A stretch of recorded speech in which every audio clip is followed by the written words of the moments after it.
So this is the Literature Review Instruction Part 2. And here we're looking at a sample student paper that's written in APA, as you can tell, because it has the running head. And this comes from a communications course. And there's her title and the school that she went to. In a lot of papers, depending on your instructor, you'll be asked to provide an abstract at the very beginning. And this is just a summary of what you're doing, more or less. And then you start writing the paper, and eventually you'll come to very early on. So this is just what I scrolled to up to this point. It's just the student's introduction to her topic. Then you're going to stop and provide your review of literature. So what this student did was, I guess she doesn't have any kind of introductory material in between her review of literature and her first heading. I think since we're doing a standalone lit review first, and I think even when you put this into your paper, I think this would be a good place to do it. In between here, right in here, is where you're going to have your introduction, answering those questions that we looked at just a moment ago, right? Defining, pointing out trends, criteria. That's where that's going to go. Right in between here, it's like there's this gap, you need a paragraph. That's where that would go, your introduction to your lit review. So then in the body, you have certain things that you're going to do. Most importantly, you're going to group your research studies, your articles in your case, together for some reason. Let's look back at her sample. In her sample, she has headings that she uses to group her sources together. And as you go through, you can see I've numbered the sources and highlighted them in yellow so that you can see how many sources she used in her lit review and kind of see how long it is. So her first group of articles are all about nonverbal communication.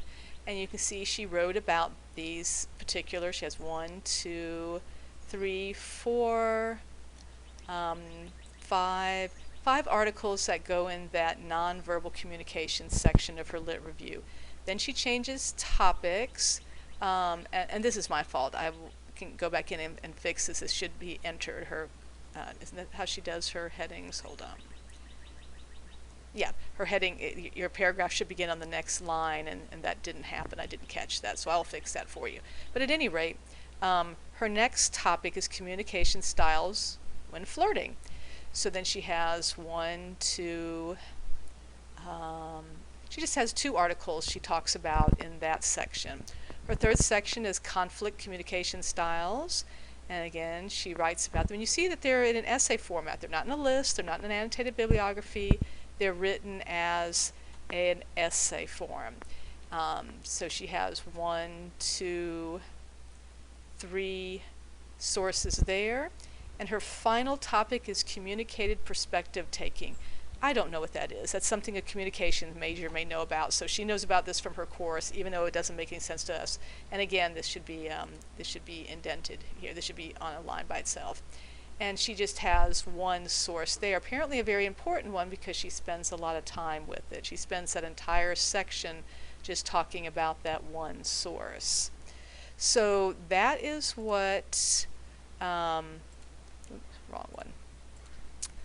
That is what this means, group research studies by some reason, because of their approaches, because of their purposes, the objectives of those articles, the methodology they used. Maybe you have 3 sources that are all about surveys, and 2 are about interviews, and 1's about a big research study. You have to decide what makes sense in terms of organizing your sources. You're then going to summarize your individual studies or articles with as much or as little detail as each merits according to its comparative importance in the literature. What they are saying here is that you spend as much time on the articles as their importance warrants. For example, in this last one I noted that there are 2 full paragraphs on just this one source, this Kellis and colleagues source. All right, so it must be a pretty important one. This source here gets one whole paragraph to itself. This source gets a paragraph to itself, this one to itself. But up here we have two sources there sharing a paragraph. This one has several sources in one paragraph, right? So just depending on how much time you need, what you think is important about that source, you may take more time with each one. That's all that's saying. And that's up to you how much time you're going to spend. Provide the reader with strong umbrella sentences. In other words, topic sentences and transitions are needed. What they call umbrella sentences and signposts are what we call topic sentences and transitions. Help us get from one section of your lit review to the next, from one source to the next, without just stopping one source and starting the next one. Give us some nice transition. And then we're going to move on to the conclusion.